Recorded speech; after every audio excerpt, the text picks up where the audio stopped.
नमस्कार, मैं हूं अमरीन। आप देख रहे हैं टाइम्स नेशन। आइए नजर डालते हैं आज की बड़ी खबरों पर। खबर आ रही है सिद्धार्थनगर जिले से। एक 22 वर्षीय युवक की शौच जाने के दौरान बाढ़ के पानी में पैर फिसलकर डूबने से अपनी जान गंवानी पड़ी। युवक का नाम सरजीत बताया जा रहा है। यह गलौरा थाना क्षेत्र निर्भया गांव में रहता था। वहीं सूचना मिलने पर जब पुलिस पहुंची तब शव को पोस्टमार्टम के लिए भेजा। ग्रामीणों से पता चला यह घटना सुबह 11 बजे की है।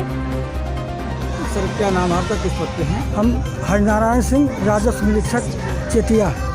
आप निबिहा में आए हैं, यहाँ एक घर फिसल जाने से उसके गिरने से मृत्यु हुई। लाश पीएम के लिए जा रहा है। आपके राजस्व द्वारा मृतक के परिजनों को क्या कोई लाभ दिया जाएगा? जी हाँ, पोस्टमार्टम के बाद जो है जो सहायता अनुमन होगी वही सहायता दी जाएगी। सिद्धार्थनगर से Surendra Mishra, reporter times nation, Siddharthnagar.